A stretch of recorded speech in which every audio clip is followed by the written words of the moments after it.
आप देख रहे हैं न्यूज मंच और मैं हूं विशाल वैभव। आपको बता दें कि देश के इतिहास में पहली बार जो है लोकसभा का चुनाव हो रहा है और इसको लेकर जो है क्या कुछ कहना है कुछ बुद्धिजीवी लोग जो है और हमारे साथ यहाँ पे मौजूद हैं। हम उनसे बात करते हैं कि देश के इतिहास में जो पहली बार लोकसभा के अध्यक्ष पद का चुनाव हो रहा है इसको लेकर हम इनसे जानते हैं कि क्या कुछ इनकी प्रतिक्रिया है। ये बुद्धिजीवी लोग हैं और शाम को जो है यही चाय की दुकान के पास ये प्रतिदिन बैठते हैं। तो आज हम इन्हीं से जानते हैं कि क्या कुछ इनकी प्रतिक्रिया है। का चुनाव देश के इतिहास में पहली बार हो रहा है, कैसे देखते हैं संविधान और लोकतंत्र? लोकसभा का अध्यक्ष का चुनाव सत्ताधारी दल अपने हिसाब से करता है।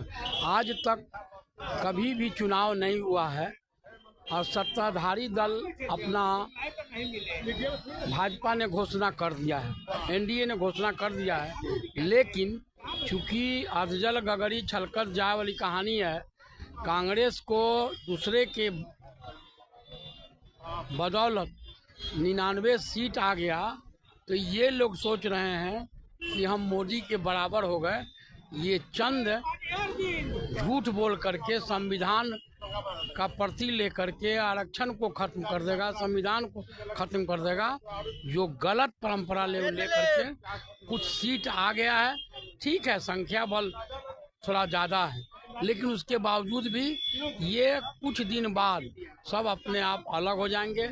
जब असेंबली का चुनाव हो या आदर्श, अभी भी कल ही वोटिंग में आप देखेंगे कि कुछ दल जो है उनसे अलग हो जाएंगे। इसलिए अध्यक्ष का परंपरा ही नहीं लड़की, सत्ताधारी दल अपना अध्यक्ष चुनते आया है।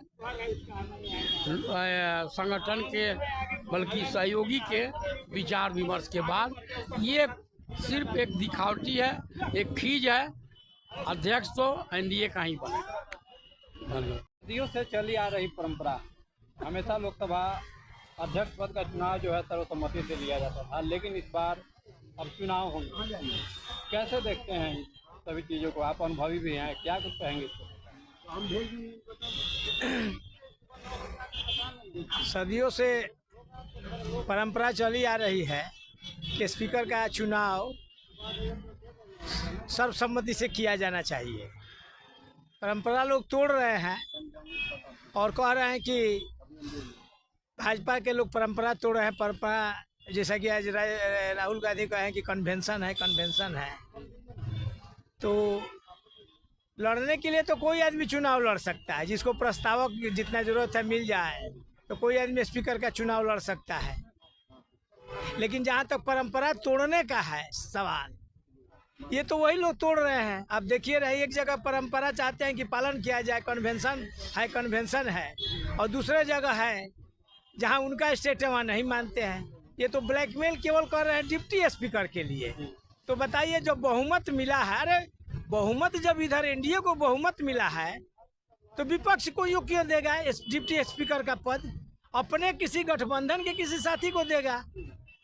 बहुमत अगर नहीं रहता और उन लोगों के सहयोग से अगर होता तब कहते, लेकिन ये तो बहुमत है, तो इसलिए डिप्टी स्पीकर का पद भी एनडीए अपने खाता में रखेगा। स्पीकर का पद ये लोग परंपरा कहाँ मानते हैं? परंपरा क्या यही है कि जेल से प्रधानमंत्री मुख्यमंत्री जेल से शासन चलाएगा? अरविंद केजरीवाल इतना दिन से जेल में है, क्या ये परंपरा नहीं है? हम लोग का जो संविधान है इसका 80% भाग इंग्लैंड से लिया गया है, जहाँ केवल परंपरा है, वहाँ लिखा हुआ कुछ नहीं है। वहाँ के प्रधानमंत्री को लोकसभा में बहुमत नहीं मिलता है तो त्याग पत्र दे देता है। ये लिखा हुआ नहीं, ये कन्वेंशन है, परंपरा है। और आप क्या होगा ऐसा? और आज के जो विपक्ष है तो और रही, इसको देख लीजिए, उदाहरण आपको दे रहे हैं। ये लोग जहाँ सत्ता में है, जिस स्टेट में, वहाँ इसका पालन करते हैं परंपरा का, लेकिन यहाँ अपनी डफली अपना रख। केवल ये लोग परंपरा का उल्लंघन करते हैं, संविधान के विरुद्ध काम करते हैं और कहेंगे कि भाजपा वाले संविधान विरोधी हैं, संविधान का उल्लंघन कर रहे हैं, लोकतंत्र की हत्या कर रहे हैं। इसी जुमला को भजा करके देश की जनता को भी गुमराह कर दे रहे हैं। आने वाला समय में क्या होगा, कैसे देश चलेगा, जरा सा भी इनको चिंता है? ये लोग देश को आग में झोंक देंगे, जो स्थिति है। इसलिए जो हो रहा है जो सही चुनाव में ये लोग चुनाव कल 10-11 बजे होना है। अभी ममता बनर्जी का स्टेटमेंट देखे हम कि स्पीकर के चुनाव में बोल रहे हैं कि ये कांग्रेस का एक तरफा फैसला है, आपस में तो राय है नहीं, और केवल ये झुनझुना बजाने के लिए डिमोरलाइज भी नहीं होंगे। अगर हार जाएंगे, बुरी तरह हारेंगे, डिमोरलाइज भी नहीं होंगे, थेथराई करेंगे। तो इनके बारे में ज़्यादा क्या कहा जाए। धन्यवाद। आज जो देश के इतिहास में जो संविधान का लोकसभा अध्यक्ष का चुनाव होने जा रहा है, कांग्रेस और खास करके राहुल गांधी जी अपने खुशी का इजहार करने के लिए जनता के बीच में, क्योंकि उन्हें यह उम्मीद नहीं था कि वह 2 अंक में भी आ सकते हैं, लेकिन वो 2 अंक में आ गए, 99 सीट जीत के आ गए, तो उन्हें उनका खुशी का अब जो ठिकाना नहीं रह रहा है। उनको लग रहा है कि अब यह खुशी का इजहार किस प्रकार से करें। तो उनके लिए यही एक मौका है और यही एक तरकीब उनके सामने नज़र आ रहा है। इसी के माध्यम से हम खुशी का इजहार करें और जनता के बीच में यह जो संदेश दें कि हम भी 2 डिजिट में जो है अंक संख्या लेकर लोकसभा में पहुँचे हैं, और यह जो है हमारे लिए बहुत ही सौभाग्य की बात है। आगे हम आएंगे क्या नहीं आएंगे 2 डिजिट में, इस बात की उन्हें जो है सस्पिशन लग रहा है, और इसी सस्पिशन की वजह से जो वह चाह रहे हैं कि इस मौका को जितना हो सके उस मौका को भजा लें और जनता के सामने जो यह दिखाएं कि नहीं, हम भी कोई पार्टी हैं, हम भी राष्ट्रीय पार्टी हैं, हम भी राष्ट्रीय पार्टी के अध्यक्ष हैं, हमें भी यह पावर है, हम भी लोकसभा स्पीकर के लिए जो है चुनाव लड़वा सकते हैं, अपने आदमी को खड़ा कर सकते हैं। इतना बहुमत जो है हमारे पास ही है, क्योंकि उन्हें जो है अपने आप पे विश्वास नहीं हो रहा है कि आने वाले भविष्य में, अगले वर्ष, आने वाले भविष्य में 5 वर्षों के बाद ये जो है दोबारा जो है फिर जो 2 अंक में जो ये सीट लाएंगे या 25-20 सीट पे ही सिमट जाएंगे, इस बात पे जो उनको जो खुद अपने आप पे विश्वास नहीं है, इसलिए वो ऐसा कर रहे हैं।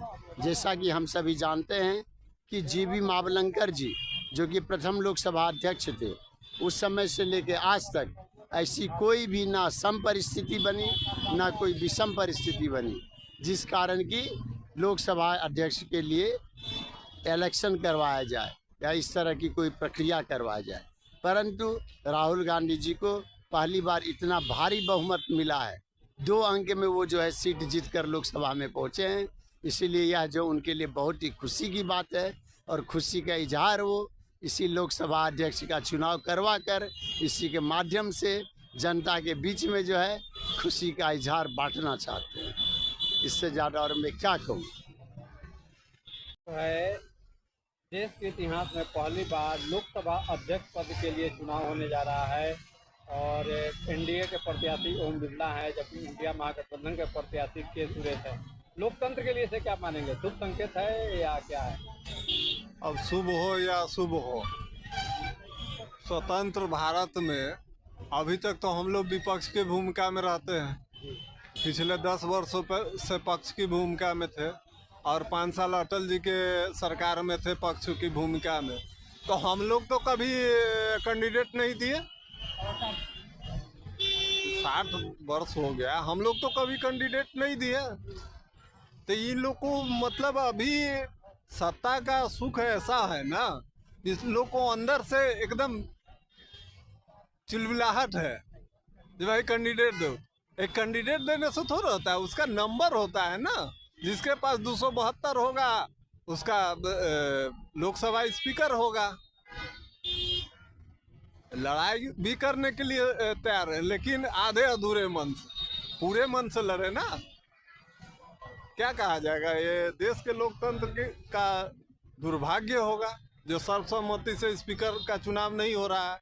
अभी तक तो यही होता आ रहा है और बीजेपी हमेशा विपक्ष में रही है, कभी विरोध नहीं किया। तो इन लोगों को भी स्वीकार करने लेने में क्या गुरेज था, स्वीकार कर लेना चाहिए। जैसे हम लोग इतना दिन स्वीकार किए तो इन लोगों को भी स्वीकार कर लेना चाहिए। ओम बिरला को ही मान लेने में क्या बुराई है, इससे पहले भी ओम बिरला थे। 2019 से लेके 24 तक ओम बिरला थे और सब लोग को साथ में लेके चले और सर्वमान्य थे। तो ओम ऐसा नहीं ओम बिरला के छोड़ के दूसरा कैंडिडेट है, तो ओम बिरला को मान लेने में इनको क्या दिक्कत थी? तो कहीं ना कहीं मुख में राम बगल में छुरा वाली बात है। ये लोकतंत्र को धूमिल करना चाह रहे हैं, अपने आप को क्या शो करना चाह रहे हैं पता नहीं। आज जो है देश के इतिहास में पहली बार लोकसभा अध्यक्ष पद का चुनाव हो रहा है, इसे क्या कहेंगे? लोकतंत्र के लिए क्या कहेंगे? लोकतंत्र के लिए अच्छी बात नहीं है और विरोधी अपना खींच निकालने के लिए ये सब कर रहा है। ठीक है, बना तो सकते नहीं, जान रहे हैं, तो लोकतंत्र को माने बेइज्जत करने का ही काम कर रहा है ना विपक्ष। आज तक इतने नेता हुए, उनकी सरकार रही, हम लोग सरकार में नहीं रहे, लेकिन हम लोगों ने तो कैंडिडेट नहीं उतारा था। तो ये बात उन लोग से पूछिए ना कि वो लोग काहे कैंडिडेट उतार रहे हैं। जब आपके पास वोटिंग नहीं है तो कैंडिडेट खड़ा करने का मतलब माने तो बेइज्जत ही न कर रहे हैं अध्यक्ष का, जो भी बने।